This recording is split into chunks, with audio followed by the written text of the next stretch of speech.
আল্লাহ বলেন আমি একজন নারীর জন্য 5টি কাজের কথা বলেছি। 1 নাম্বার, নারী যেন তার ঘরে অবস্থান করে, ওয়াকারনা ফি বুয়ুতিকুন্না। 2 নাম্বার, ওয়ালা তাবাররাজনা তাবাররুজাল জাহিলিয়াতিল উলা। যদি একান্ত প্রয়োজনে বাইরে যেতে হয়, অজ্ঞ মূর্খ নারীদের মতো যেন বেপর্দা বের না হয়, শতভাগ শরীয়ত সম্মত বোরখা করে যেন বের হয়। 3 নাম্বার, ওয়া আকিমনাস সালাহ, নারী যেন 5 ওয়াক্ত নামাজ আদায় করে। ও আতিনাজ যাকাত, 4 নাম্বার, বছর শেষে যেন হিসাব করে যাকাত দেয়। 5 নাম্বার, ওয়া আতিনাল্লাহ ওয়া রাসূলা, আল্লাহ এবং রাসূলের যেন আনুগত্য করে। আল্লাহ বলেন বান্দা আমি ওয়াদা দিলাম, নারী যদি এমন হয়, সেই নারীর দ্বারা আমি পুরা ঘর, পুরা ফ্যামিলি পবিত্র করে দেব। পুরা ঘর পবিত্র। এক স্ত্রী চরিত্রবান, পুরা ঘর চরিত্রবান। এক স্ত্রী নামাজি, পর্দানশীল, তো পুরা ঘর পর্দানশীল, পুরা ঘর। আলহামদুলিল্লাহ, এমনি বলি শুকরের জন্য, আমার স্ত্রী, আমার বিবি আলেমা, তো আমার 3 বছরের মেয়েটা, আল্লাহকে সাক্ষী রেখে বলি, আপনি চলেন খবর নিয়ে, 3 বছরের ছোট্ট মেয়ে আমার বাসার গেট থেকে কোনোদিন হিজাব না দিলে বের হয়। এটা দিন, এটা স্ত্রীর দিনের প্রভাব কার সন্তানদের উপর। রাসূলুল্লাহ সাল্লাল্লাহু আলাইহি সাল্লাম বলছেন, আবার মেয়ের বাপকে বলছেন, ইজা খাতাবা আহাদুকুম মিম্মান তারদাউনা দীনাহু ওয়া খুলুকাহু ফাযাওবিজুহু। তোমাদের কাছে তোমাদের মেয়ের ব্যাপারে যদি এমন ছেলের প্রস্তাব আসে যার 2 জিনিসের ব্যাপারে তোমরা সন্তুষ্ট, এক হলো তার দ্বীন আর এক হলো তার আখলাক। রাসূলুল্লাহ সাল্লাল্লাহু আলাইহি সাল্লাম বলেন, চেহারা যেমনই হোক, সম্পদ যাই হোক, নিশ্চিন্তে এমন ছেলের কাছে মেয়েকে বিয়ে দিয়ে দাও। সঙ্গী কোরআন শরীফ আছে। এবার মজার কথা শুনি, কোরআনুল কারীমের মধ্যে আছে, আল্লাহ তাআলা হাসরের ময়দানে আহা নেককার স্বামী এবং স্ত্রীকে একসাথে ডাক দিয়ে আল্লাহ বলবে, উদখুলুল জান্নাতা আনতুম ওয়া আজওয়াজুকুম তুহবারুন। হে নেককার স্বামী, তুমি তোমার নেককার স্ত্রীকে নিয়ে গলাগলি করে, হাত ধরাধরি করে, হাসতে হাসতে জামাই বউ জান্নাতে ঢোকো। উদখুলুল জান্নাতা আনতুম ওয়া আজওয়াজুকুম তুহবারুন।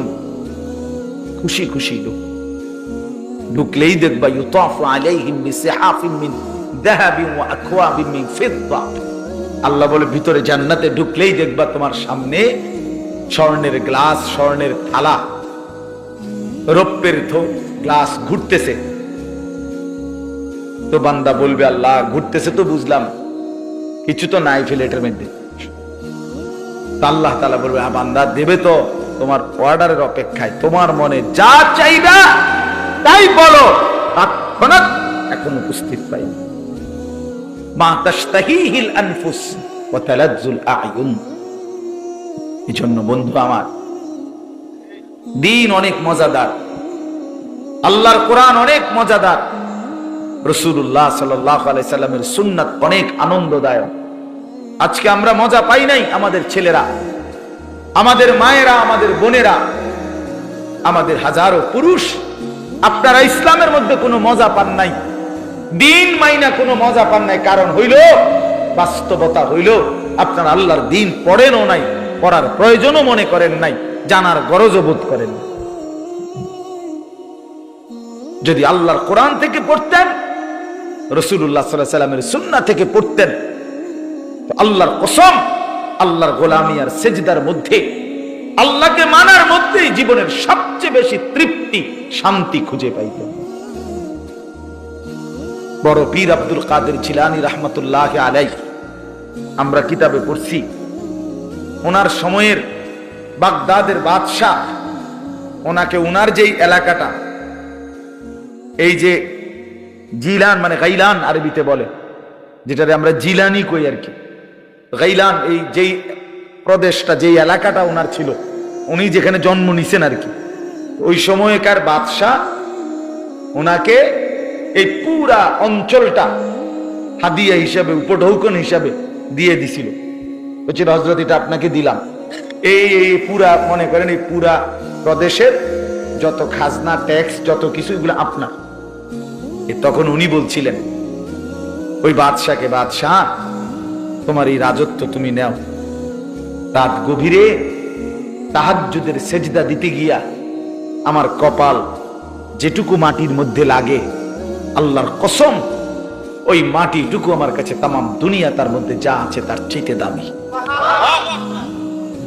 আমি গভীর রাতের সেজদা দিয়ে মাটিতে ওই মাটিটুকুর যে মর্যাদা পাই, মজা পাই, স্বাদ পাই, দুনিয়া আমারে 1000 বার দিল আমি এটা নেব না, আমি এটা নেব না। হ্যাঁ, এই জন্য দোস্ত আমার, বন্ধু আমার, বাপ আমার, এটা বোঝা উচিত। এই মাহফিলগুলো, এই ওয়াজগুলো, আমি ব্যক্তিগতভাবে শুধু নিয়ম সর্বস্ব ওয়াজ বুঝি না। আমার কথা হলো এক কথা প্রয়োজনে আপনারে 1000 বার বলবো, 1,00,000 বার বলি, তারপরও যেন কলিজায় ঢুকে বুঝতে চেষ্টা করি, আমরা ভাবতে শিখি। কোনো কারো সুর বালা, কারো টান বালা, হ্যাঁ, কেউ ডোলে, কেউ গজল গাইলো, কেউ লড়লো চললো। আরে ভাইয়া, এতটুকুতে সফলতা না। জিন্দিগি পরিবর্তন হলো কিনা, কিছুটা বিবেক জাগলো কিনা, আমার অনুভূতির মধ্যে কিছু আসলো কিনা, এটা দেখার বিষয়, এটা দেখার বিষয়। এতটুকু বিবেক যদি নড়ে ওঠে, কোরআন শরীফে আছে, আল্লাহ বলছে আমার কোরআনের বৈশিষ্ট্য কি, অনেক। এর মধ্যে একটা বৈশিষ্ট্য হলো তাকশাইরু মিনহু জুলুদুল্লাযীনা ইয়াখশাউনা রাব্বাহুম।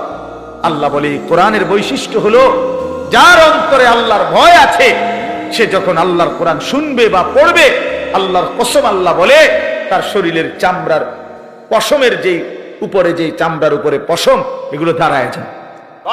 তাকশাইরু অর্থ হলো শিহরিত হয়ে উঠবে। সুম্মা তালিনু জুলুদুহুম ওয়া কুলুবুহুম ইলা যিকরিল্লাহ।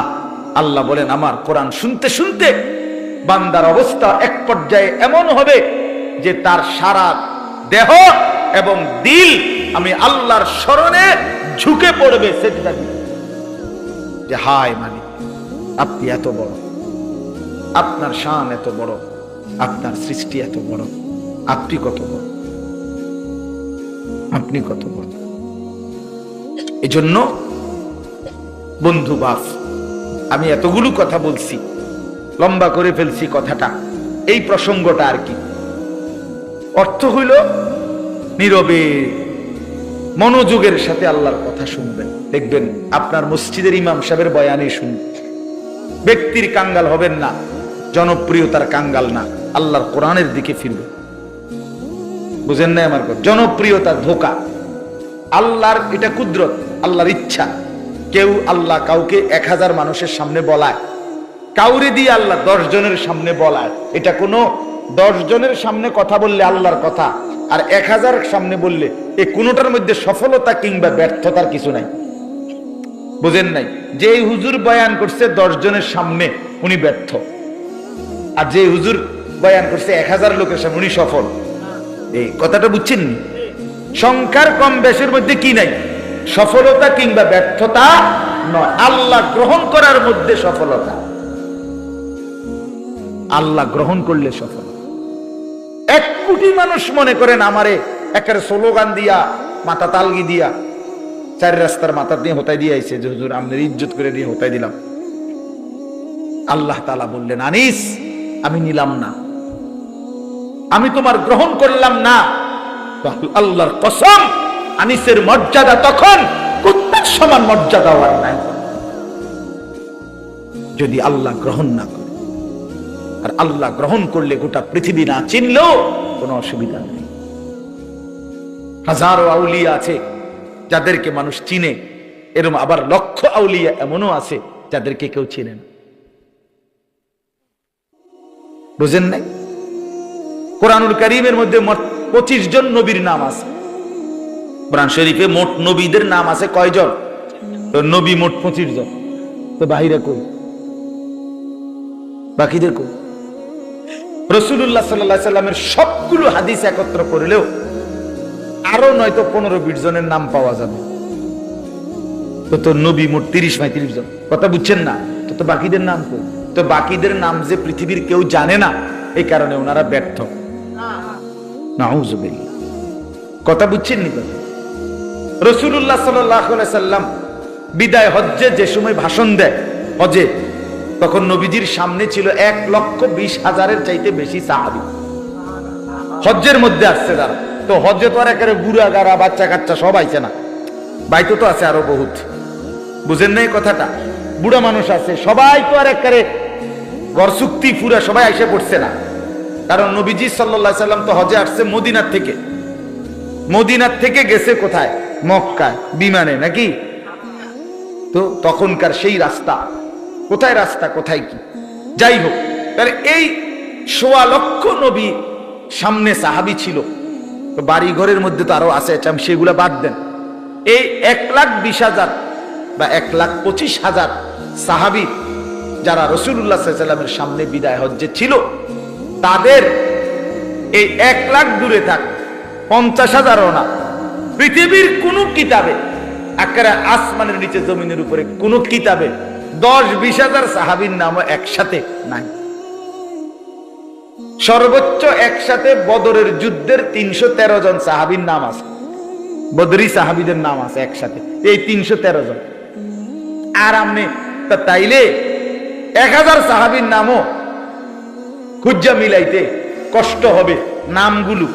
তো বাকি যে এই 1,20,000-এর মধ্যে থেকে যদি 1000 থাকে বা 10,000-এর নামে থাকে, তো বাকি 1,10,000-এর নাম যে কেউ জানে না।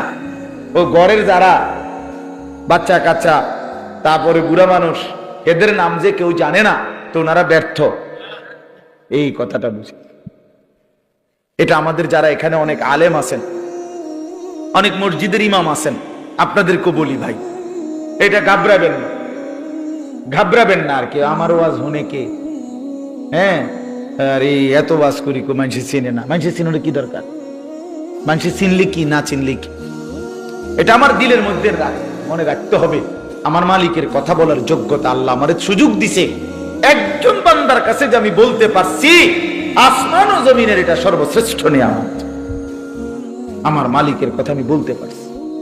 কত মানুষ আছে জীবনে আল্লাহর কথা বলতেও জানে না। 60 বছরের বৃদ্ধ বাবা, 40 বছরের বাবা, 70 বছরের মুসলমান আল্লাহর কোরআন দেখে দেখেও কুদুর সাইয়া সাইয়াও পড়তে পারে না। এত বড় বদনসিব, মন্দ কপাল, দুর্ভাগা মুসলমান, দুর্ভাগা। ওই মুসলমান বদনসিব মিয়া, মনে রাখবেন আমার নাম, আমি বলে গেলাম। ওই মুসলমান দুর্ভাগা, ওই মুসলমান মন্দ কপাল, যে হায়াতের 40 বছর 50 বছর পার করলো, কিন্তু আল্লাহর কোরআনটা দেখে দেখেও সাইয়া সাইয়াও কদ্দুর পড়তে পারে না, রিডিং শুদ্ধ। হায় মুসলমান, এত কথা কার জিব্বা দিয়া বল? এই চোখ দিয়া কত কিছু দেখলাম, মালিকের কোরআন কেন দেখলাম না? যুবক ভাই, তুমি 12 বছর 14 বছর 16 বছর পড়লা, কি পড়লা ভাইয়া? এতগুলো বই পড়লা, এতগুলো জেনারেল বই পড়লা দুনিয়া কামাই করার জন্য। দুনিয়াই তো আর কিচ্ছু না। কোন বাংলা বইয়ের মাকসাদ আখিরাত? কথা বলেন না কেন? কোন অঙ্ক বইয়ের মাকসাদ কবরের আযাব থেকে মাফ? কোন সমাজ বিজ্ঞান, পদার্থ, রসায়ন এই বইয়ের মাকসাদ জাহান্নামের আযাব থেকে মুক্তি? তাহলে কি? দুনিয়া। কথা বলেন না কেন? বলেন না কি? সাফ কর, দুনিয়া দুনিয়া দুনিয়া উপার্জন। অথচ অসংখ্য মূর্খ বকলম নাম দস্তখত দিতারে না, টিপসই দেয়, টিপসইও দিতারে না, আঙ্গুল দইরা দেওয়ান লাগে। এরকম বেডই সারা পৃথিবীর সমস্ত কিছু ভোগ করতেছে, পুরা দুনিয়া, বাড়ি গাড়ি, নারী, ক্ষমতা, দালান, বিল্ডিং, প্রভাব প্রতিপত্তি। তো ওই দুনিয়া কেমনে ভোগ করলো? বলেন না কেন? এখন কর, ওই দুনিয়া ভোগ করলো কেন? এরকম কেউ নাই আপনাদের? না, নামটাও লিখতে জানে না, অথচ দুনিয়া ভোগ করতেছে। দুনিয়ার সব কিসিমের আরাম আয়েশের এই জীবন উপভোগ করছে। এই জন্য বাপ, এই পড়াগুলো বাদ দিতে বলি না, জেনারেল পড়া বাদ দিতে বলতেছি না, আমি কুমিল্লা ভিক্টোরিয়া কলেজ থেকে মাস্টার্স পাস করছি, সায়েন্স বিজ্ঞান বিভাগ থেকে আমি এসএসসি মানে দাখিলে 1998 ইংরেজি সালে সমগ্র বাংলাদেশে সর্বোচ্চ নাম্বার পেয়ে ফার্স্ট হয়েছে, 1 নাম্বার হয়েছে।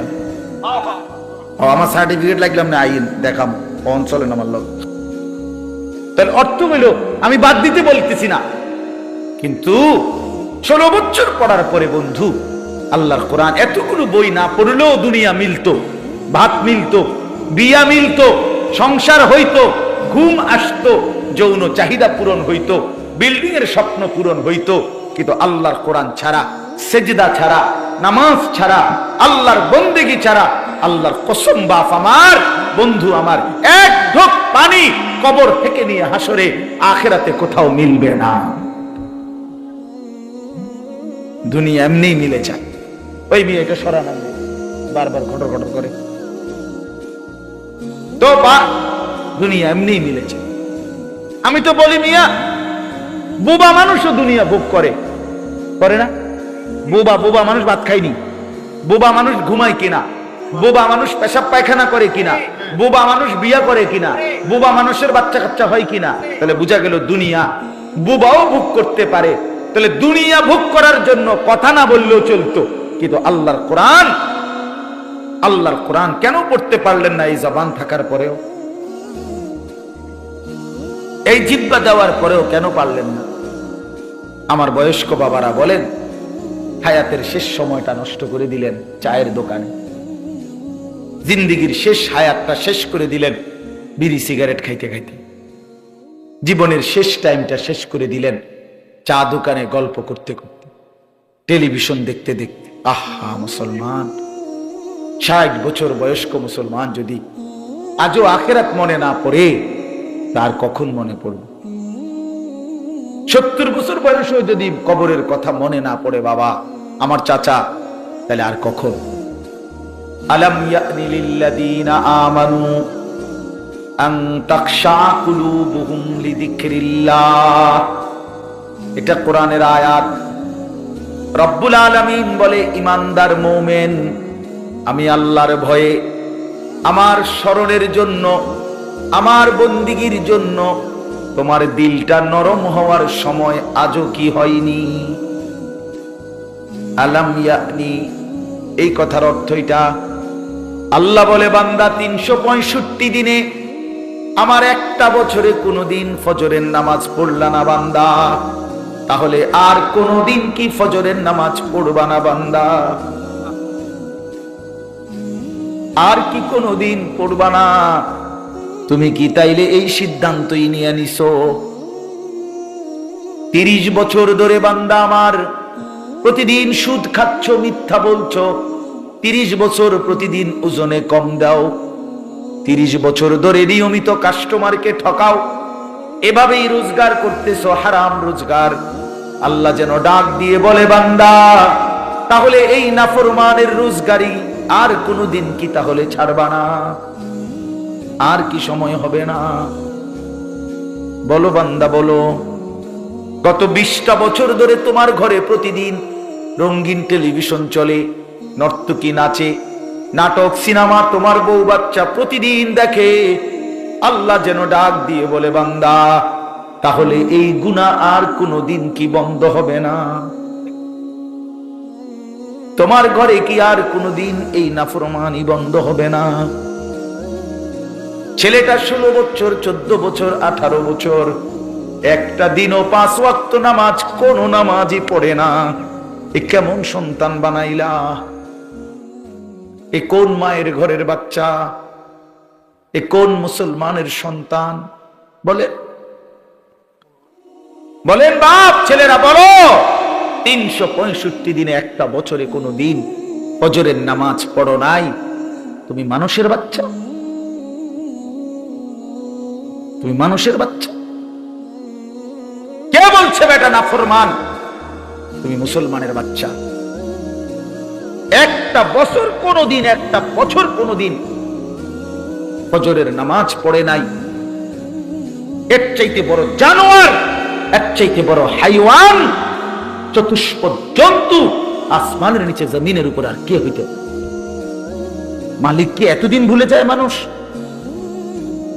আল্লাহকে এতদিন ভুলে যায়। আস্তাগফিরুল্লাহ, বিশ্বাস করেন আমার এটা কোনোভাবে কোনো যুক্তিতে বুঝে ধরে না। আমি বহু চিন্তা করছি যে হায় হায়, মুসলমানের বাচ্চা এত বড় নাফরমান কেমনে হইল, এটা তার মাকে তার বাপকে তে কোন মার দুধ খাইলো, তে মুসলমান পরিচয় দেয় কেমনে? এই জানোয়ার কেমনে মুসলমান পরিচয় দেয়? 6 মাসে 9 মাসে কোনোদিন 5 ওয়াক্ত নামাজ পড়ে না। আল্লাহ তাআলা কোরআনুল কারীমের মধ্যে বলছে, ইবলিস তুই আমার একটা সেজদা দিলি না। এই বাপ মিথ্যা বললে আপনারা প্রতিবাদ করেন, আমি রাজি। ইবলিস একটা সেজদা দেয় নাই। আল্লাহ তাআলা সেদিন থেকে বলছে, আজকের থেকে তুই শয়তান।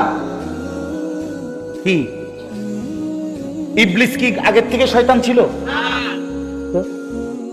পরে তো আগে শয়তান বলতো না বেটা, পরে তো আগে বলতো মুআল্লিমুল মালাইকা। সে তো ফেরেশতাদের কি ছিল? শিক্ষক। মুআল্লিম ফেরেশতাদের শিক্ষক ছিল। যেদিন একটা সেজদা দেয় নাই, সেদিন আল্লাহ তাকে বলছে, আজকের থেকে তুই শয়তান। এজন্য বেনামাজি মনে রাখিস, তুই শয়তান। সাফ বললাম, সাফ, বেনামাজি শয়তান। যার কপালে সেজদা নাই, তুমি শয়তান। আল্লাহ তাআলা কোরআনুল কারীমের মধ্যে বলছে, ইবলিস তুই সেজদা দিলি না, ফখরুজ ফাইন্নাকা রাজিম, বের হ বেঈমান, আজকের থেকে তুই অভিশপ্ত। আউযু বিল্লাহি মিনাশ শাইতানির, এই অভিশপ্ত, আজকের থেকে তুই বিতাড়িত। এজন্য সেজদা যার কপালে নাই সে রাজিম, অভিশপ্ত। কোরআন শরীফে আছে, আল্লাহ বলছে, ওয়া ইন্না আলাইকাল লানাতা ইলা ইয়াউমিদ্দিন। ইবলিসকে আল্লাহ বলছে, ইবলিস তুই আমার সেজদা দিলি না, একটা সেজদা, আজকের থেকে নিয়ে কিয়ামত দিবস পর্যন্ত তোর উপরে আমি আল্লাহর লানত, লানত, লানত। এজন্য বেনামাজি তোর উপরে খোদার গজব, খোদার লানত, খোদার লানত, খোদার লানত। ভাত খা বেটা, কোনো অসুবিধা নাই বেটা, ভাত তরকারি আল্লাহ আটকাবে না, মাছ গোস্ত আল্লাহ আটকায় না, ঘুম পেশাব পায়খানা যৌন চাহিদা পূরণ এগুলো আহামরি কিচ্ছু না। আল্লাহ বলে, কুলু ওয়া তামাত্তাউ কালিলান ইন্নাকুম মুজরিমুন। আরে নাফরমান, খা বেটা, কিছু সময়ের জন্য দুনিয়া খা বেটা, ভোগ কর বেটা। আমি আটকাইতাম না, দুনিয়া আটকাবো না, ভাত খাইতে বাধা দিব না। ভাত আমি খানা, পেশাব, ঘুম, যৌন চাহিদা পূরণ। আল্লাহ বলে বান্দা, এগুলো আমি আটকাই না, এগুলো আমি কুত্তার চাহিদাও পূরণ করি। তোরটা পূরণ করতাম না, আমার কুত্তাও খায়, তুই খাইতি না? খা বেটা, বাতে না দুগা খাই দিয়ে না বেটা, পাঙ্গাই সারি, আর কিতা, আর কিতা, তেলাপিয়া, আর কি, ধন্যবাদ, কাঁচা মরিচ, কিরা, টমাটো, দুন্দুল, করলা, আর কিতা, হ্যাঁ, লম্বা সিম, ছোট সিম, আর কি বাজারে, এই তো দুনিয়া ভোগ করেলা, লাল শাক, পাট শাক, আর কি। আল্লাহ বলে, আমার জঙ্গলের বাঘ প্রতিবেলা গোশত খায়, আমার জঙ্গলের সিংহ প্রতিবেলা গোশত খায়। তো তোর চাইতে তো বেশি দুনিয়া আমি তাগরে খাওয়াইতেছি। একটি হাতি, ভাইয়া আমি সত্য করে বলতেছি, গবেষকদের কথা হলো, যারা প্রাণীবিদ্যা গবেষণা করে তাদের বক্তব্য হলো, একটি হাতি একদিনে 250 কেজি খাবার খায়, 90 লিটার পানি পান করে, 250 কেজি খাবার খায় একটা হাতি। তো গোটা পৃথিবীতে হাতি একটাই তো না, বাংলাদেশে হাতি একটাই। আমি একবার চিড়িয়াখানায় দেখছি, বাঘেরে গোশত দিছে খাইতে, বুঝি গেছি ভাই কদ্দুর দিছেন, যে প্রতিবেলা 20 থেকে 22 কেজি গরুর গোশত দেওয়া হয়। 20-22 কেজি গরুর গোশত একবারে এক বসায় খাইতে পারবেন এমন একটা ভাগ্যবান হাত উড়ান। আমনেরে আমি খাবাইয়া কালকে বাধ্য, আজকে থাকুমেন, কালকে গোশত কিনা রাইন্দা মরিবাসি, যা হইব মাহফিল, কালকে বাঘ আমনেরে 22 কেজি গোশত খাওয়াই, তার সম্ভব? আমরা বলেন না বাপ, নারাজ হইয়েন না, ছেলেরা নারাজ হইও না। বন্ধু আমার, আমি দিল জাগাইতে চাই, বিবেক জাগাইতে চাই। কেন সেজদা দিবা না, কেন নামাজ পড়বা না? ভাই আমার, বন্ধু আমার, ওই মালিকের সাথে নারাজ হলাম কেন?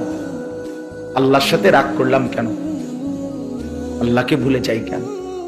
কোরআন শরীফ আছে, ইয়া আইয়ুহাল ইনসান মা গাররাকা বিরাব্বিকাল কারীম। রব্বুল আলামিন বলে, হে মানুষ, আমার মতো দয়ালু মেহেরবান মনিব, আমার মতো এমন মাওলা, কেমনে রে তুমি বান্দা আমারে ভুলে গেলা? মা গাররাক, কে তোমারে আমার মতো দয়ালু মালিক থেকে ভুলায় দিল? কে তোমারে ধোকা দিল? কোন বন্ধু পেলা বান্দা, কোন সঙ্গী পেলা আমার চাইতে উত্তম, যাকে পেয়ে তুমি আমি আল্লাহকে ভুলে গেলা? বলো না যুবক ভাই, পর্দার আড়ালের মা যদি শুনে থাকেন, মা আপনাকেও বলি, মা বোন আমার, কারে দেখাইতে আপনি বেপর্দা হইলেন? যে পুরুষগুলো বেপর্দা আপনারে দেখে, তারা কি কোনোদিন আপনারে ধন্যবাদ জানাইছিনি? তাইলে কোন বেপর্দা নারীকে বলেন, একজন বেপর্দা মহিলাকে বলেন, হে বেহায়া নারী, ওই বেহায়া, তোরে কোনোদিন কোন পুরুষ দেখা ধন্যবাদ দিছিনি? সবাই তোর রূপ যৌবনের দিকে তাকাইয়েই তো ছিল, লোভের দৃষ্টিতে, উপভোগের দৃষ্টিতে, কামনার দৃষ্টিতে, অবৈধ বাসনার দৃষ্টিতে। এই ছাড়া আর কি? এই ছাড়া আর কি? অর্জন কি?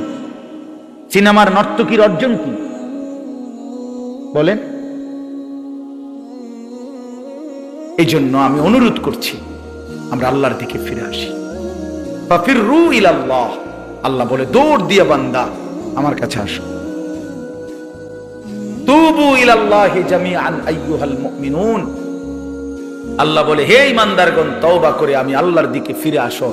লাআল্লাকুম তুফলিহুন, তাহলে সকলেই জান্নাতি হবে, সবাই সফল হবে। আল্লাহ আমাদেরকে বুঝ দান করেন। চলেন আমি 3টা আয়াতের তর্জমা বলি, তাইলে আমার কথা শেষ হয়ে যাবে ইনশাআল্লাহ।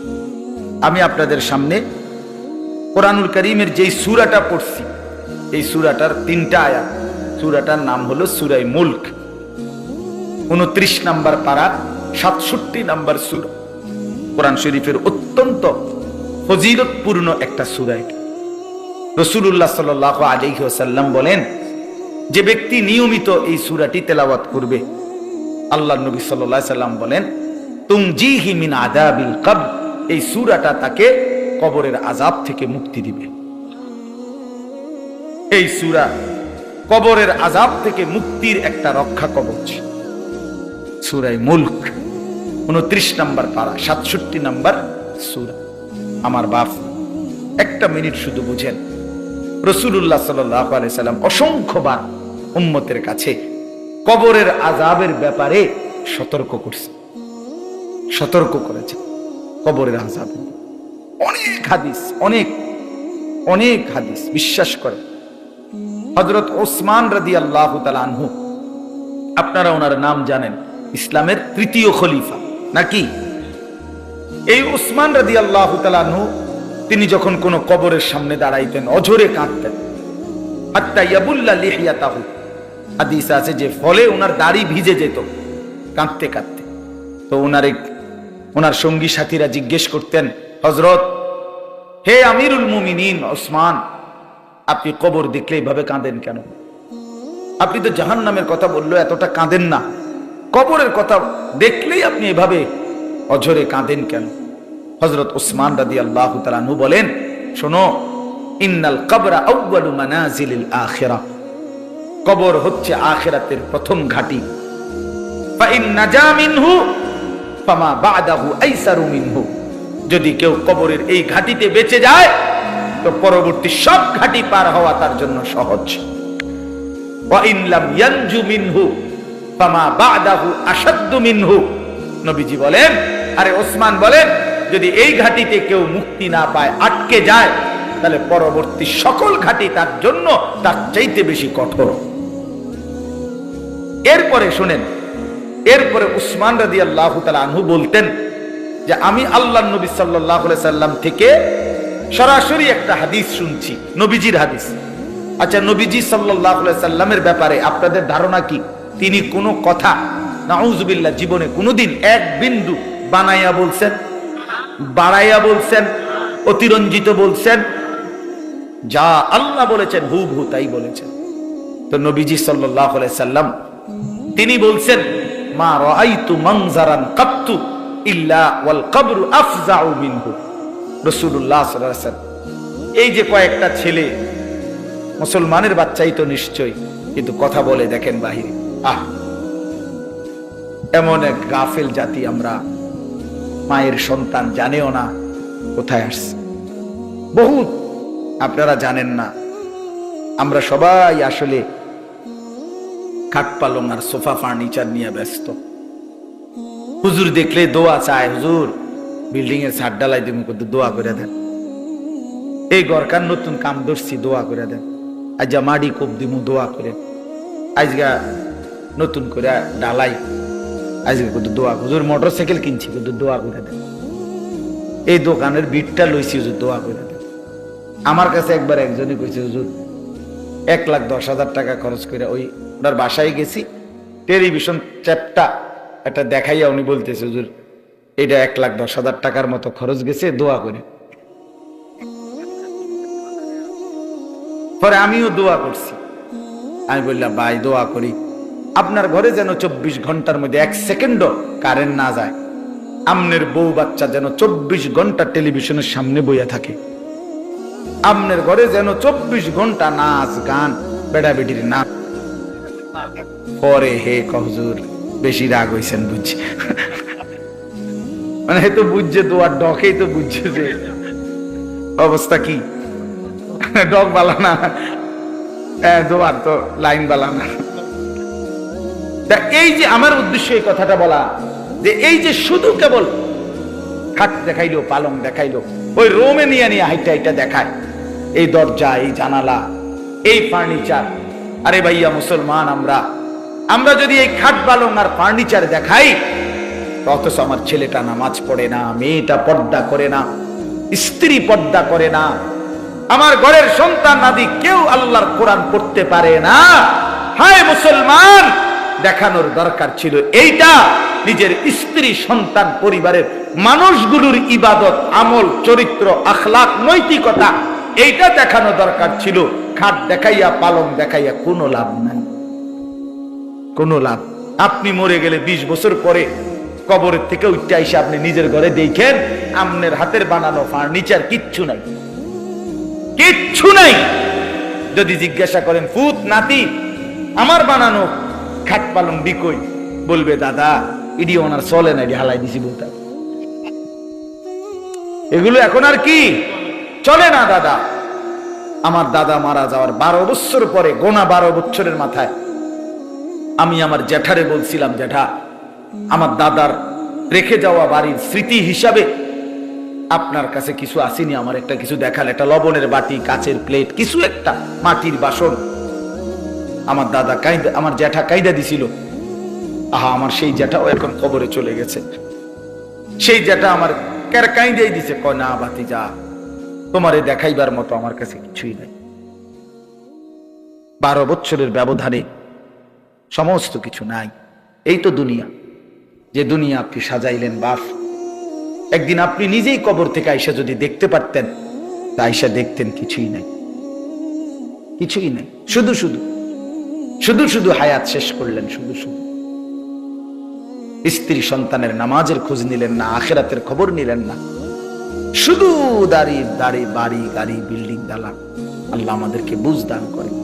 তো বলতেছিলাম যে রাসূলুল্লাহ সাল্লাল্লাহু আলাইহি ওয়াসাল্লাম অনেক হাদিসের মধ্যে এই কবরের আযাবের ব্যাপারে গুরুত্ব দিয়েছেন, বারবার উম্মতকে সতর্ক করছেন আল্লাহর নবী সাল্লাল্লাহু আলাইহি ওয়াসাল্লাম। তো নবীজির এই হাদিস, উসমান রাদিয়াল্লাহু তাআলা এর ঘটনা বললাম। এরপরে শুনেন, হযরত বারা ইবনে আযিব রাদিয়াল্লাহু তাআলা আনহু একজন সাহাবী, উনি বলেন, আমরা একদিন নবীজির সাথে এক সাহাবীর জানাজায় গেলাম। আমি দেরি করব না, এই অল্প সময় শেষ করে দিচ্ছি। জানাজায় গেলাম, তো এই সাহাবী বলতেছেন, আমরা নবীজির সাথে জানাজায় গিয়ে ওই সাহাবীর জানাজা এখনো পড়ে নাই নবী, আগে গিয়া নবীজি কবরের সামনে একটু দাঁড়াইছে, খালি কবরটার সামনে আর কি। তো হযরত বারা ইবনে আযিব বলে, আল্লাহর নবী সাল্লাল্লাহু আলাইহি সাল্লাম কবরটার সামনে দাঁড়াইয়া অঝরে কতক্ষণ কাঁদছে, কবরের দিকে তাকাই।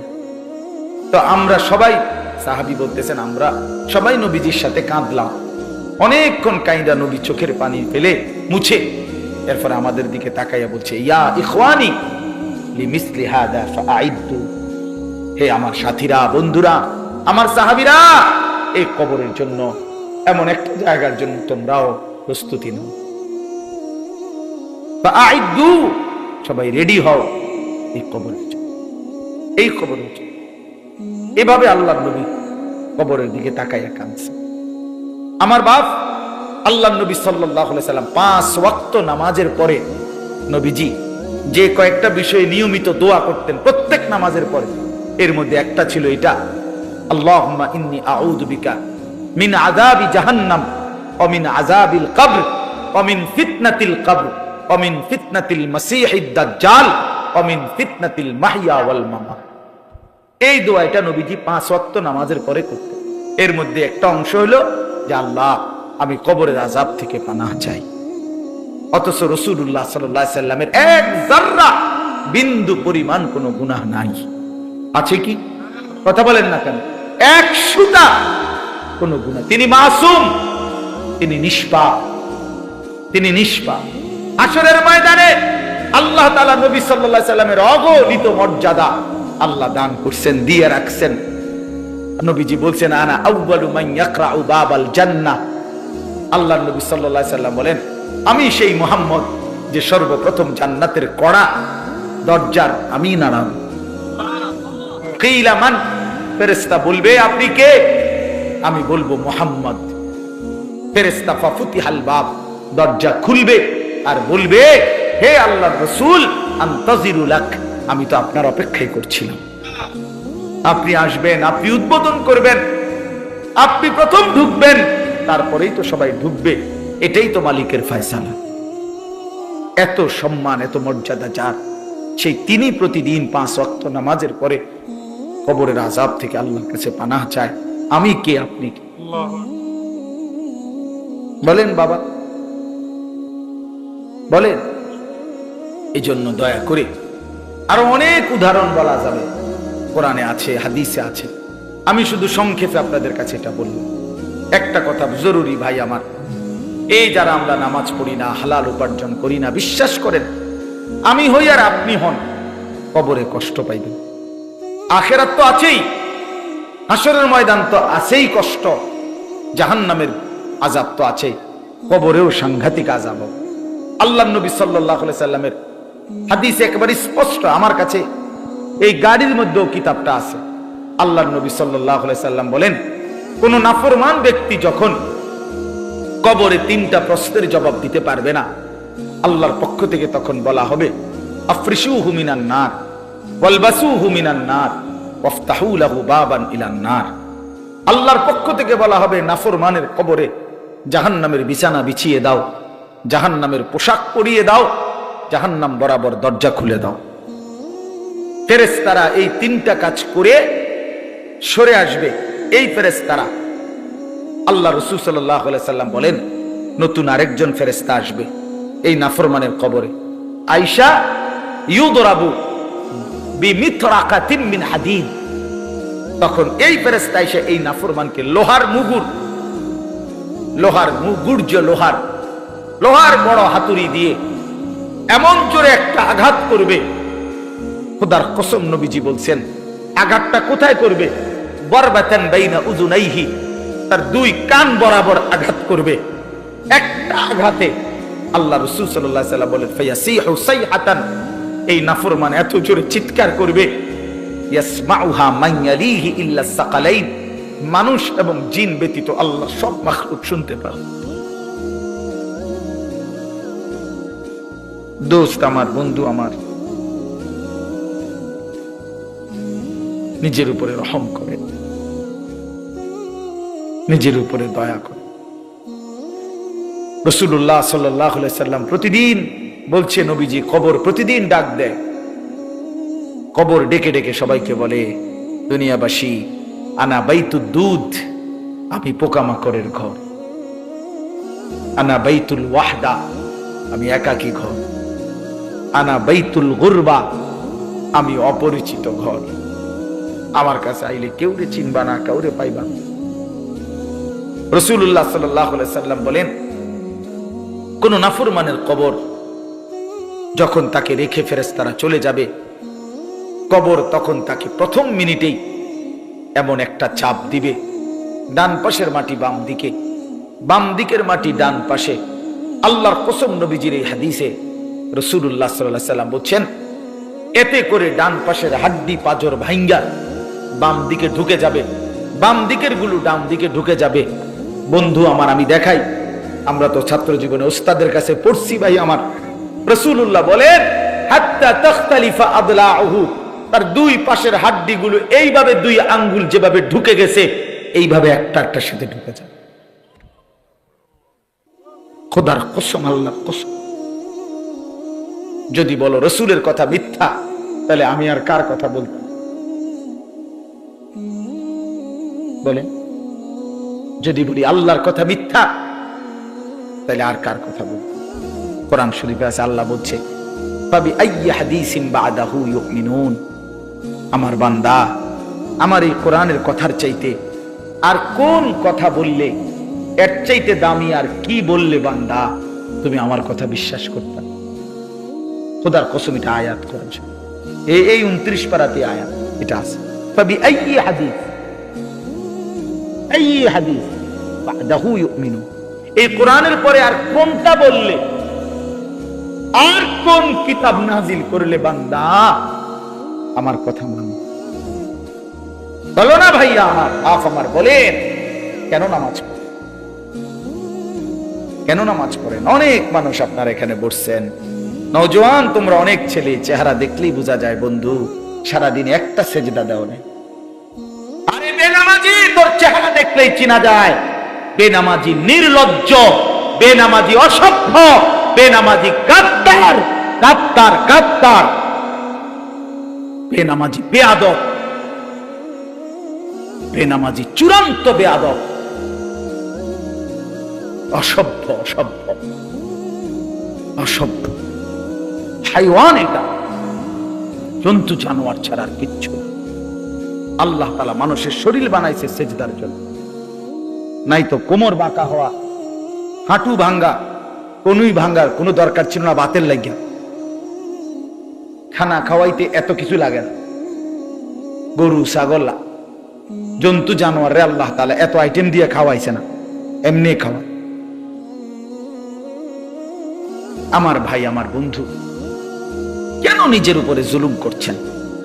আমি এক কষ্ট করে আমার ওই মাওলানা ইমাম আমারে যে দাওয়াতটা দিছে, বিশ্বাস করুন অনেক পেরেশানি করছে হয়, কতবার যে ফোন দিছে হয় যেন টাইম মতো আসতে পারি। নিজের অনেক ব্যস্ততা, ফজরের পর থেকে বয়ান শুরু।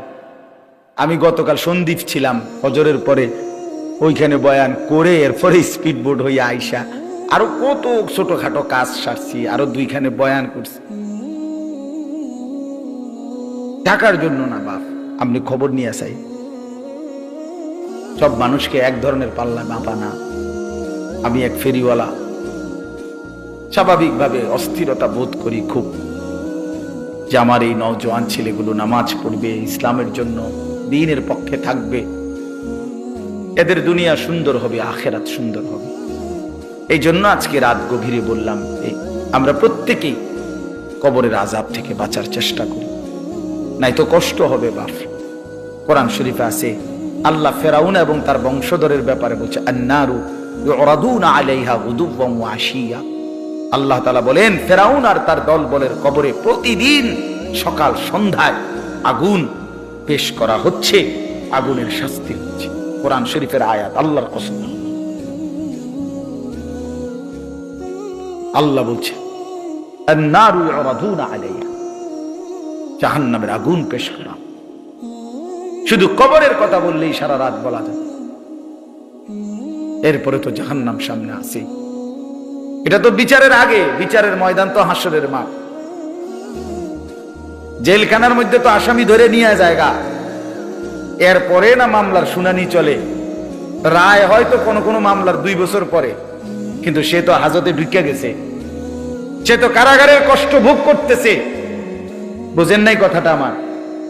তো মামলার হিয়ারিং তো চলে পরে, আস্তে আস্তে 15 দিন পরে, 20 দিন পরে, 40 দিন পরে মামলার আবার কি পরে ডেট পরে, এমনি এমনি শুনানি চলে। কিন্তু এটা তো জেলখানা, শাস্তি তো চলতেছে, কারাগারের কষ্ট তো চলতেছে।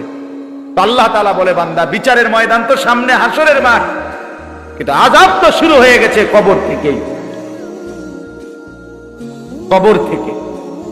এই জন্য আমরা প্রত্যেকে ইনশাআল্লাহ, এই যে কয়জন, আমার এত মানুষের দরকার নেই, আমি ইমামের কাছে বলছি, যদি 2 জনও শুনে বেটা কোনো অসুবিধা নাই বেটা। ফেরিওয়ালার একটা নিয়ম মনে রাখেন, আমি এই জন্যই বললাম আমি এক ফেরিওয়ালা। ফেরিওয়ালার নিয়ম হলো, ফেরিওয়ালা বলতেই থাকে রাস্তার এই মাথার থেকে ওই মাথা পর্যন্ত, সে বুঝে আমার মাল কেউ না কেন, কোন ঘর থেকে কোনো মহিলা পুরুষ ডাক না দোক, আমি আমার কথা আমি বলতেই হবে। এই ওলামায়ে কেরাম ফেরিওয়ালা, আপনাদের কাছে ফেরি করছি আমরা আখেরাত, পরকাল কেউ গ্রহণ না করলেও কোনো অসুবিধা নাই। কোরআন শরীফে স্পষ্ট আল্লাহ পাক আমাদের জন্য একটা অসাধারণ সান্ত্বনা আছে, মজার বিষয় আছে আমাদের জন্য। আল্লাহ কোরআনে নবীকে বলছে, বন্ধু আপনি দিবানিশি আল্লাহর কথা বলে যান, বলে যান, তবে শুধু এতটুকু মনে রাখবেন, কেউ গ্রহণ করুক আর না করুক, আপনারে যেটা প্রতিদান নেকি এটা বরাবর 100-100। আমার মাল চলক বা না চলক এটা আমি বুঝি, আমনের যেটা আমনের প্রফিট আমনের দিয়ে দেব বাবুরে, আমার মাল আমি পরে চিন্তা করব। সুবহানাল্লাহ। এইটা আমাদের সান্ত্বনা, এটা আমাদের সান্ত্বনা। আমার 30 বছরে কেউ গ্রহণ না করুক কোনো অসুবিধা নেই। এমন নবীও ছিল পৃথিবীতে যাদের কাছে কেউ কালেমা পড়ে নাই, কিন্তু কি হয়েছে, ওনারা ব্যর্থ। তো 950 বছরে নূহ আলাইহিস সালাম কালেমার দাওয়াত, 950 বছর, বুঝেন মানে 950 টাকা। 50 টাকা কম 1000, 50 টাকা কম 1000, এটা সোজা কথা। আর 950 বছর আমাদের বাপ দাদা 14 গোষ্ঠীর হায়াত কয়জনের একত্র করলে হইব? চিন্তা করছেন নি? এই 950 বছর আল্লাহর কথা বলছে, দিবা নিশি, লাইলাম ওয়া নাহারা। কোরআন শরীফ আছে, রাতেও দিনেও 80 জনের বেশি লোক কালেমা পড়ে না। 950 বছর মানুষ এগুলা কেমন শক্ত হারামি আছিল, আইলে একটা ঘুষি দিলাম হইলে ভাতিজার পুত্রা কি ডাকাইত রে ডাকাইত, আরে বাপরে বাপরে বাপ, মানুষ এত শক্ত হারামি হয় কেমন? চিন্তা করছেন এগুলো কি মানুষ? আল্লাহ আমাদের কলিজার মধ্যে আখিরাতের ভয় দান করেন।